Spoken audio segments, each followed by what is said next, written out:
Hello folks, this is Mike, PC31, the Runner Policeman, and this video is some of my pickups for September and October. I haven't done one of these for a while, and I've picked up some fantastic stuff, been to quite a lot of gigs, so I've got a few things, really interesting things to show you and tell you.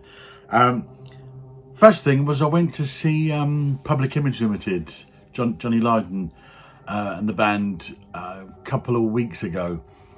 And I've been raving about the new album, End of World, for a while now. And I think it's a great album. I think there's some fantastic songs on it. It was an absolutely tremendous gig.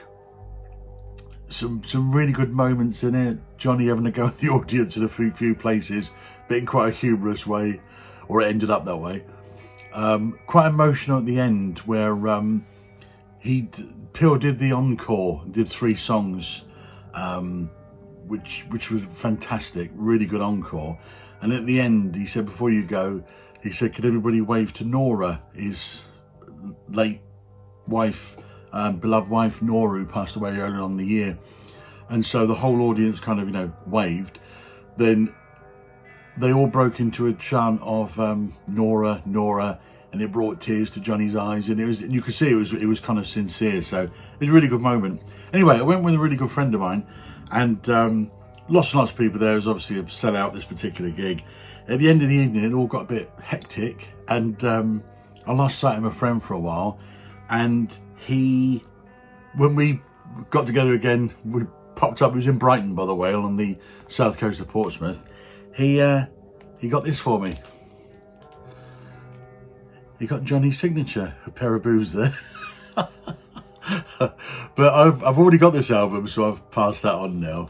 But absolutely fantastic. So picked this up actually at the venue, and then got Johnny's signature, which was a fabulous thing. So I really appreciate him doing that. That was superb. Next thing, I've got a few albums I'm going to show which are very Marmite, which are very kind of, some people love them, some people hate them. This next one, which I've got playing in the background, probably too low for you to hear, but I'm a big fan of Courtney Barnett, Australian Courtney Barnett, and got most of her records. And funny enough, I've just seen a video with Rod, Happy Hippie Vinyl Guy, and he mentioned Courtney Barnett, showed one of her records. She's got a new one out, End of the Day, which is this one, and it's a soundtrack. And for what I can make out, it's a documentary about her life. And she made it with the drummer of Warpaint, Stella Mozgawa, the Warpaint drummer, as I say, and who's appeared on previous records of hers as well. So it's just the two of them. So the album is it's a soundtrack, so it's extremely ambient. It's just kind of droning synths, and then it's just basically Courtney noodling on guitar. And when I first heard it, I was really disappointed, because it's effectively just one song, both sides of the record. It's just the same pace. There's no lyrics. There's no. I'll just turn it up a little bit. No, it's a non-guitar noodling part. One of the few bits on the record. But basically, when I first started listening to it, it's almost as if someone's tuning their guitar. It's pretty samey, so I was quite disappointed. But I absolutely love it now, and I find myself playing it a lot, because it's one of those records that you can literally put on in the background, and it's almost meditative. You can lose yourself in it, and you could read while you're listening to it. So I actually kind of really like it now. It's not the kind of record I could recommend for everybody, because if you're a Courtney fan, as I say, there's no songs on here, you don't hear her voice, there's no real structure, it's just this noodling over drones. But yeah, it's called End of the Day, music from the film Anonymous Club. Just came out a couple of weeks ago, but and I got a red vinyl copy. But as I say, listen for yourselves before you buy, really, because it's not what you would expect from her. It's just, as I say, a noodling album. That's all it is. But, if you like ambient, meditative type things. It's good, it's good. Right, next one, very controversial, because the reviews I've read of this, people either absolutely love this or just completely hate it. And it's Roger. Redux, Dark Side of the Moon, Roger Waters. And this is one that I've played quite a lot now. And friends of mine, I've got friends who absolutely hate this, and I've got friends who absolutely love it. And I've given it a really good play. Dark Side of the Moon is one of my favourite albums ever, top 10 album. So to actually do a rerun of it was quite a dangerous thing to do, I think, in many people's eyes. The photography is absolutely stunning, actually. Yeah. Absolutely stunning. Same running order as Dark Side of the Moon. Side 4, there's 4 sides to this, 2 records. I've got blue vinyl versions.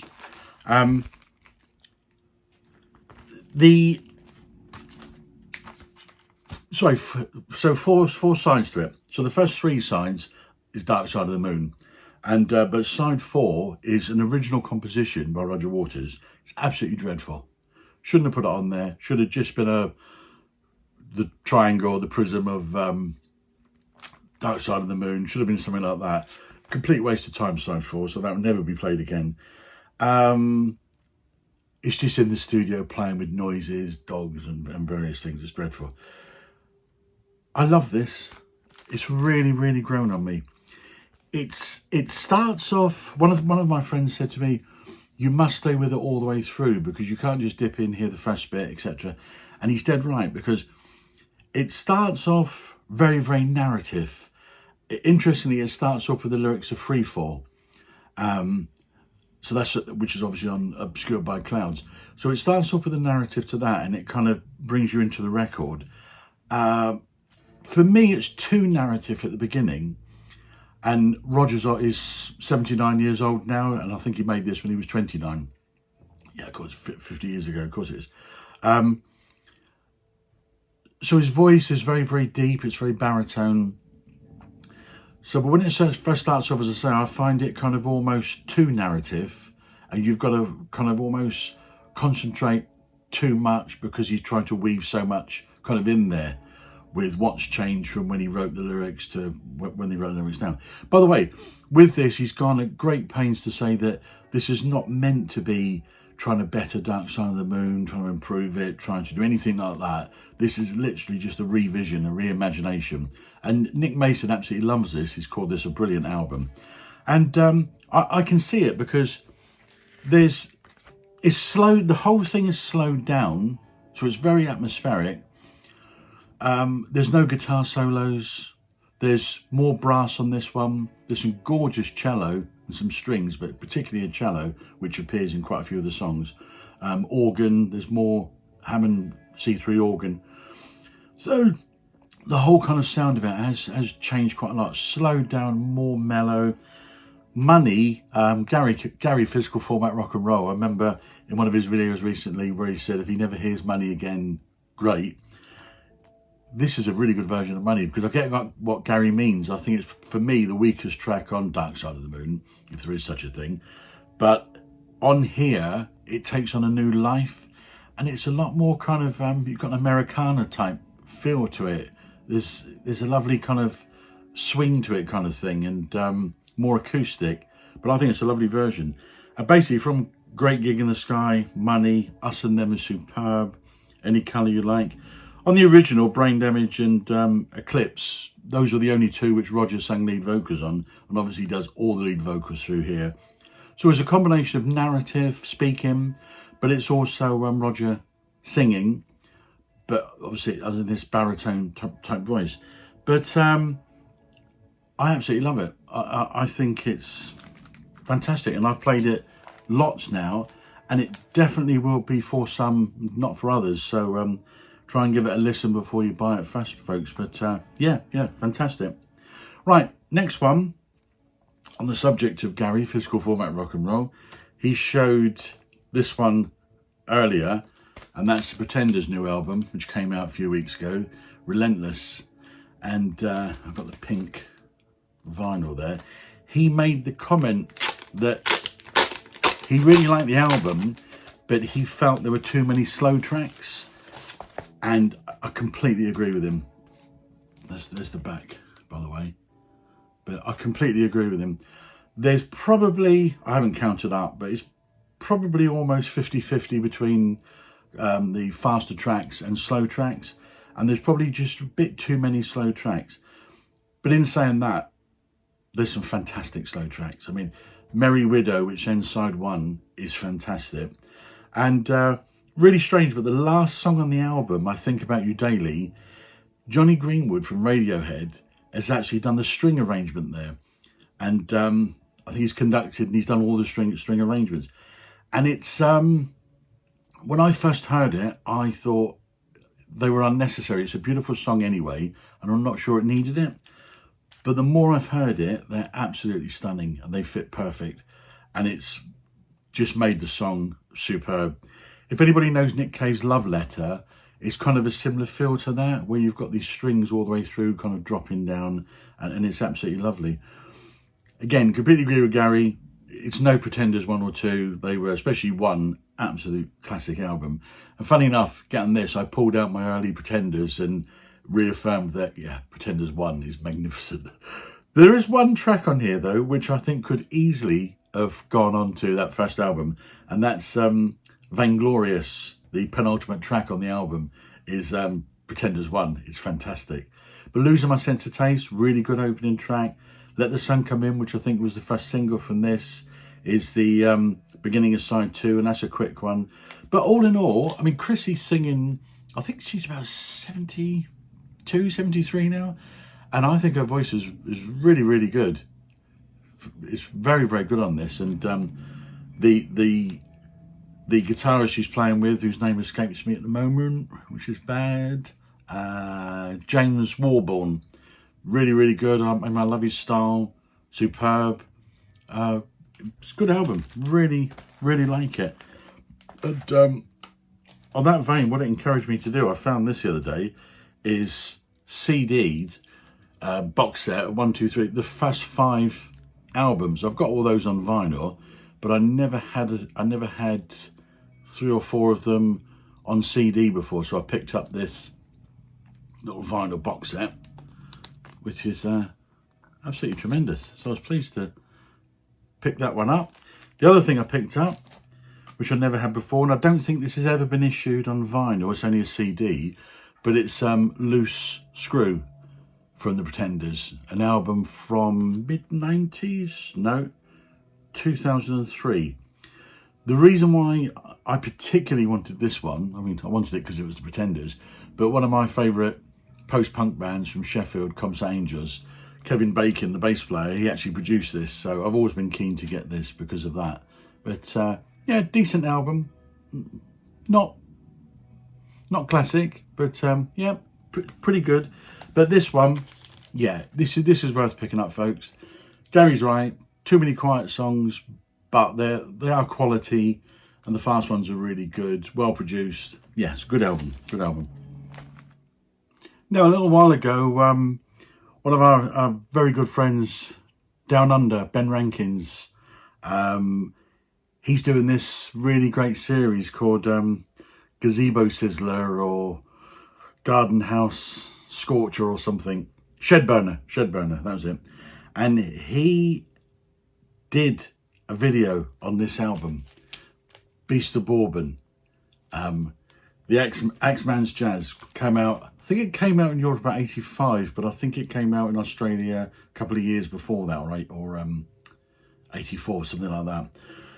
Anyway, he was really eulogizing about this particular album, saying how wonderful it was, and he did some needle drops, and it sounded really good. So I jumped on it, and I managed to pick myself up a copy. Oh my, it's fantastic. It is absolutely superb. It's kind of, for me, Ben would probably completely disagree with this, but it's kind of a cross between Nick Cave at his growliest. There's even a little bit of muddy Jimmy Miller period Rolling Stones, that swampy, dirty sound kind of thing. But it's got such a great feel to it. And interestingly enough, the copy I picked up is it's got a slightly different running order to the one that Ben's shown. So obviously outside of Australia, they changed it a bit. Psycho, Evil Ruby, fantastic tracks. The track that really got me just playing it over and over and over again was Love and Death. Just such a fantastic track. What I'll do is I'll do a link to Ben's shed burning video when he actually talked about this, because he can talk about this much better than I can. He knows this band inside out, and I don't. But really superb, grungy, as I say, Nick Cave, Dirty Stones, bluesy, swampy kind of sounds. Love it, absolutely superb. Axeman's Jazz, this was their debut album. Anyway, I liked it so much, I thought I need to find out more about Beast of Bourbon. So I managed to track down a box set, Beast of Bourbon, and this fantastic box set. Here's the back of it. It's got the first three Beast of Bourbon albums in it. The Axeman's Jazz, Sour Mash, and Black Milk. I think Sour Mash was Ben's favourite, and Axeman's Jazz second, I believe. But so I got the 3 records in it. Got this lovely booklet all about them. Got a poster.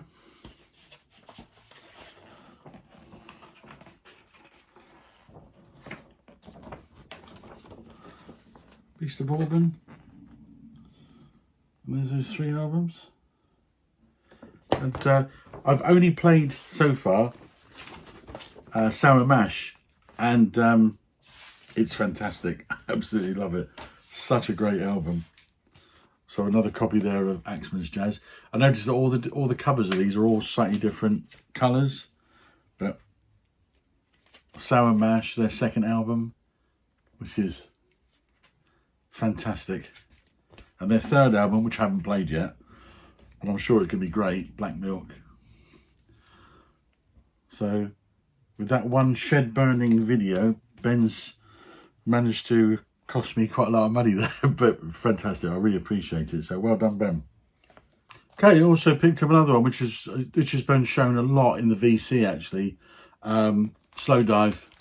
So Everything is Alive. This is their 5th album, which has just come out recently, and I know Mike at Play Vinyl of the Milky Night, he absolutely loves this one. I think this is even his album of the year, and it's a really good album. I think Slowdive probably my favourite shoegaze band, or as my wife calls it, plimsoll watching, because she's a bit of a wag when it comes to that kind of thing.